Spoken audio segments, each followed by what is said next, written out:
Hey, welcome everyone. This is the Predictive PlayBook, and of course, I'm your host, John Ryan.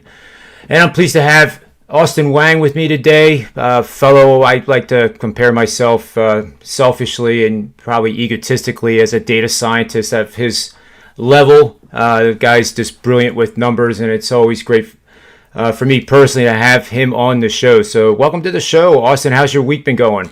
Yeah, thank you for the high praise. Yeah, the last two days I've been doing pretty well. These playing games I've done pretty well, and yeah, it's been great. I'm looking forward to a weekend full of basketball. This is usually like the most exciting times when there's like round one. There's nonstop basketball for like a week and a half, and it's always a fun time as a basketball fan. So I'm very much looking forward to it.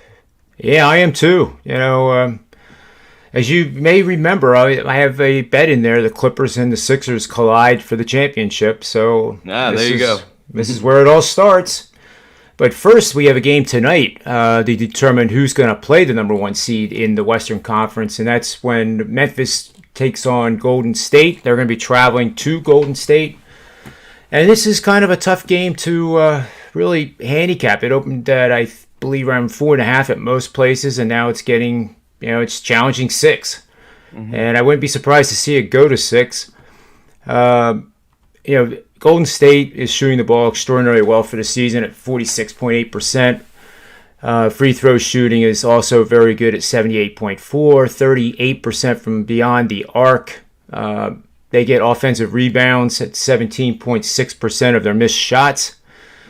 And, Memphis is a team that is also playing very well right now. They're 41-40 for the season, and they score 112.9. They give up 112. Not much of a differential there, but that's over the course of the season. It doesn't really reflect the current form of the Memphis team.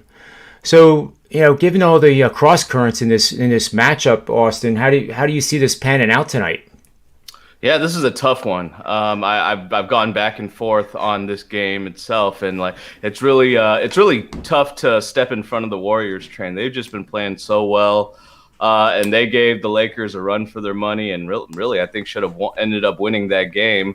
LeBron James had some crazy heroics and also some drama, to say the least. But no, I think it's a tough matchup. I think right now at -4.5, I think the line is tight. I think the line is efficient. The Warriors have just been playing so tough. And what's really impressed me this season is their defense. Like they're number 2 in defense, defensive efficiency in the last 8 games, and they're 5th in defensive rating overall for the season. So, I mean, having Draymond Green,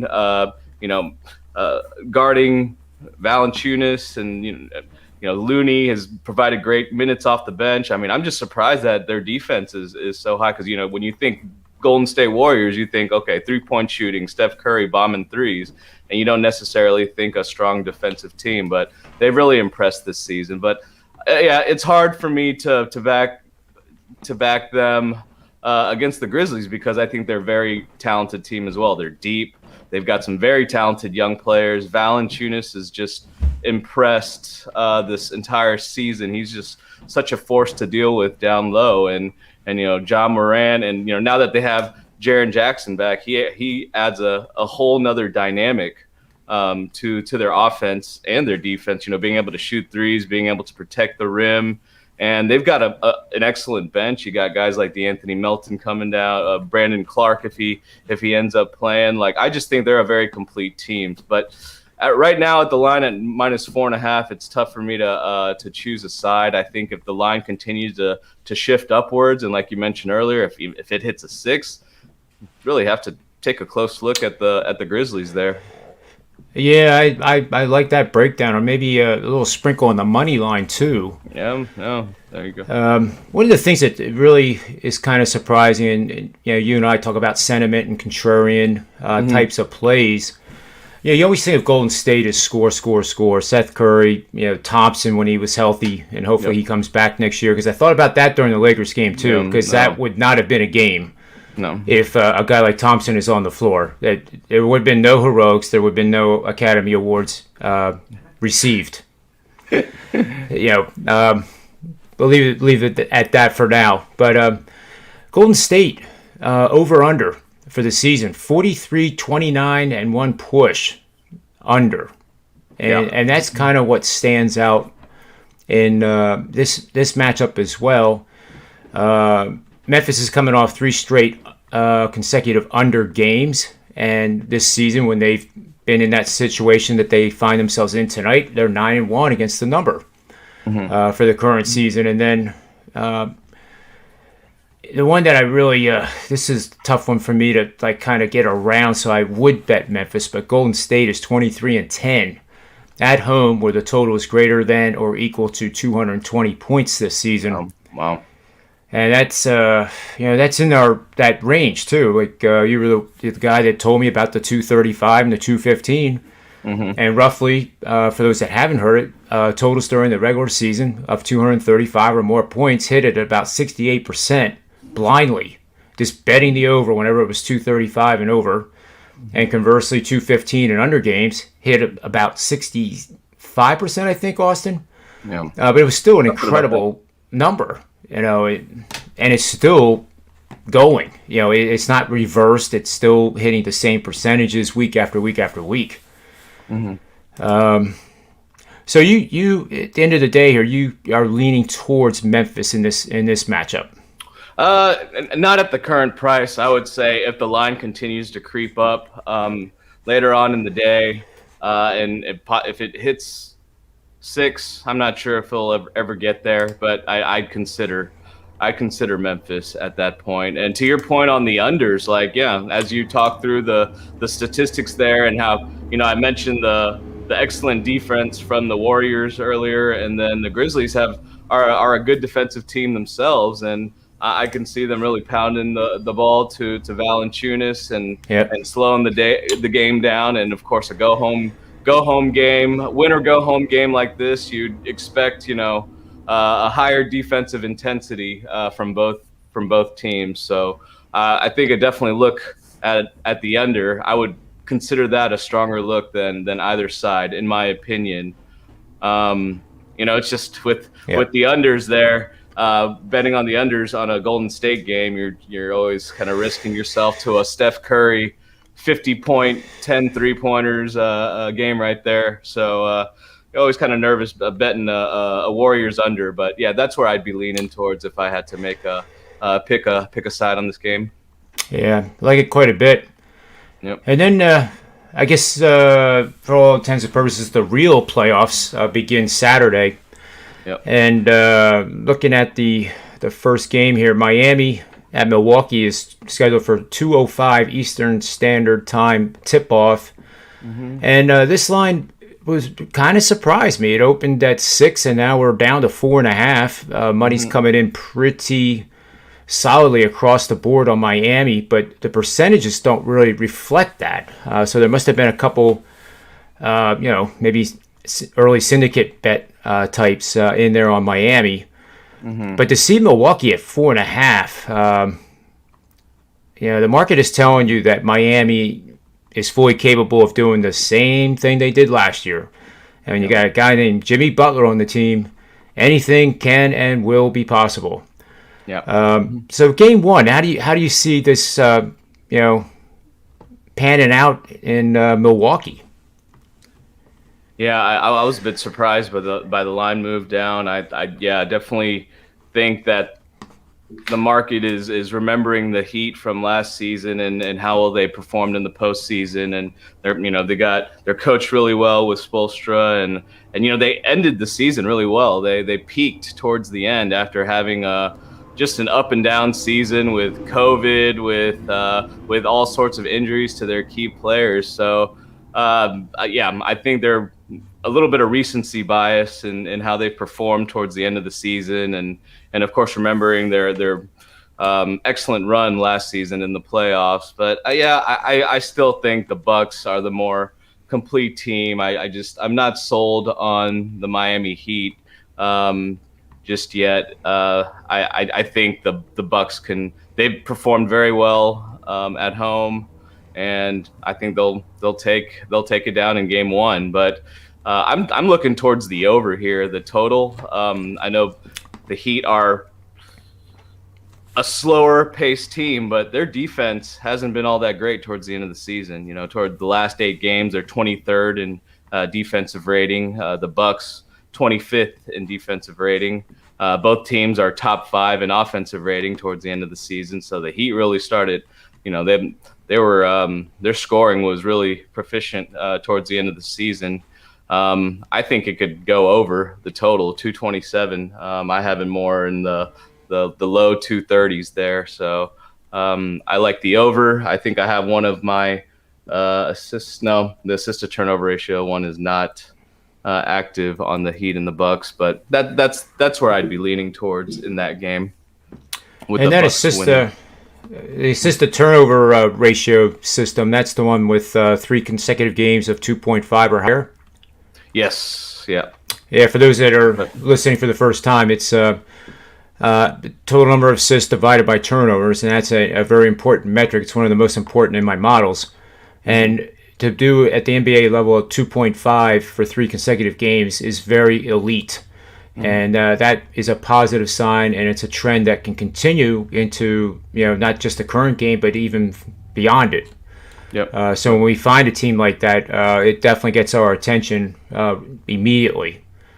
And I think the Nets are possibly in that role. We'll have to see when we get to that game. But Miami is, has really picked up the pace of their game. And I haven't been able to figure out whether it's just everybody's back healthy, and that's why it is. Tyler Hero and the whole cast that supports Jimmy Butler. They're averaging 118.6 over their last 5 games, 64%, or 64 points per in the first half, 53% shooting. Yeah.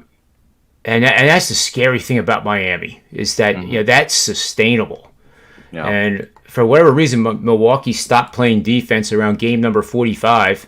And, their opponents, what is this here? They're allowing 121 the last 5 games. Yeah.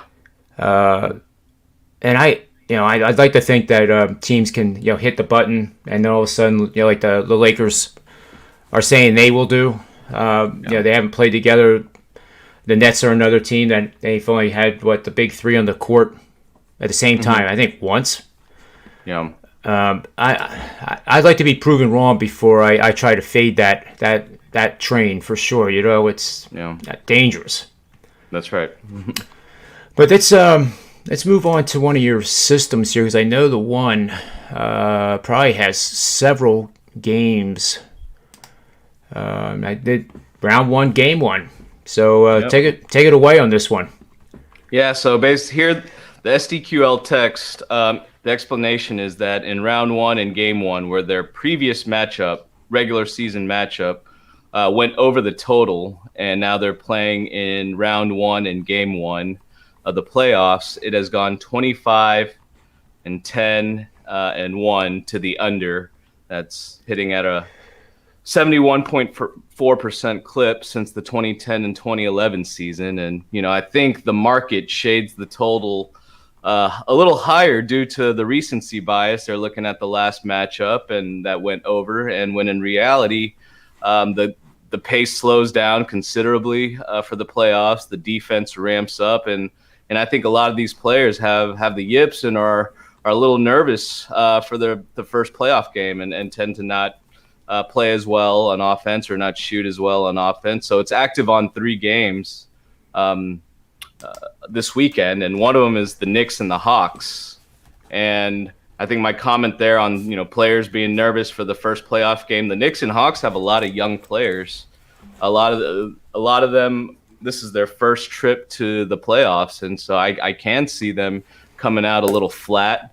And I think the under may be a good look, even though the Hawks have been scoring really well. I think I think the under could be a good look for that game, and the data supports this as well.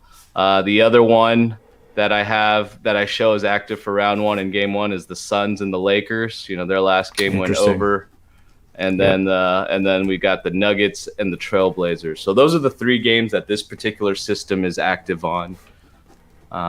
Yep, you would think that I was just jotting down those 3 games. You would think too that you go 2-1 by playing these 3. Yeah, you hope to go 3-0. Yeah, but a type of situation like this, I think 2-1 is more likely to occur than 1-2, and certainly no, can't imagine 0-3 here. right. Plus the lines here support the 215 betting system that we just mentioned that has been so good all year. Right. That is the Atlanta, New York, and the Lakers. Yep. Yeah, those would be the 2 I'm looking at. The Trailblazers and Nuggets, even though they fit the system, that seems like a scary proposition to bet the under on that game, especially with how well each team scores. So that may be one I have to do a little more digging on before I play. But the other 2 make sense to me: the Knicks and the Hawks, and the Suns and the Lakers. Those are definitely games where I'm looking towards the under. Yeah, and I will be too. And for those that aren't familiar with my in-game style, is that with these totals, you got to use the volatility of the game, the rate at which these teams score in any NBA game is not static. It basically can run from 3 points a minute to as high as over 9 in a minute, and that's what I track. And then when you get excesses of sustained periods of time of say 3 to 5 minutes of scoring 8 or more points per minute, you definitely want to be looking at the under, and you'll see it in the live lines. Like for example, Atlanta, New York, if they start out in that first quarter and there's not much defense being played and they're just trying to get into the flow of each other, you're going to be able to get probably 222, 223. And that I would highly recommend that kind of strategy, but you have to have the plan in place before the game starts. You can't allow the game, or who you bet on to dictate how you're going to bet the live in game. That's right. But that's definitely what I will be doing, like 50% pre-flop and then 25% and 25% at different levels. That's really interesting, John. I don't consider myself a very savvy live in-game bettor. So I mean that totally makes sense. I've seen it, so many times. Just most of the time I'm betting pre-flop and I'm watching a game. Start off, these 2 teams start off hot when kind of expected an under there, and then exactly. You got an excellent opportunity now to get the total at a much favorable price. Yeah, that makes a lot of sense. Yeah, just definitely. That's something that I'll probably make it as a goal for myself to become a little more savvy there, because especially in the NBA, the ebbs and the flows and the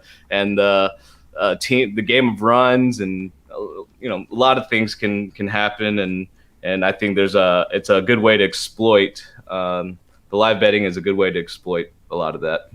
Yep, it's part of my my almost 2 decades on Wall Street with trading. You gotta, like in Bitcoin, I've tweeted that I got short 12 days ago at 58,000. I mean, the chart tells you the story. It's not like like some kind of crystal ball or some kind of mystical knowledge that people have, but the same thing in basketball, especially basketball with the totals. You can't really do it in hockey or soccer because there's not enough scoring. But with basketball and these high totals, the flows change dramatically, and you can make that work for you. The other thing I forgot to mention, I only do it for the first half, because if you do in-game second half, you're really limiting the window of time to be right. And that decreases the probability of being right, because there's not that much time where you can evolve into a good bet. That makes a lot of sense. Yeah. So I try to tweet it, like I'll be completely honest, I had a play in Washington last night for the clients, and it was a 4-unit play. They go as high as 5. But I also played the total betting under. So it was, what was it, like 237.5 at game time, and then I did it, I guess it was like 248.5 and then 255.5, and obviously that bet lost. Yeah, they scored like 260 some points, and every matchup they've played, all 4 games now, have been, I think, over 260 points. So I don't know what I was trying to do, but I thought that the importance of the game. You win, you're in. You lose, you're done. And I just didn't see it being that high scoring. But just to make it, it's not a thing that works all the time, but it can definitely increase your overall profitability over the course of the NBA playoffs. There's no doubt in my mind with that. Yeah, I'll look into that. Definitely. What other...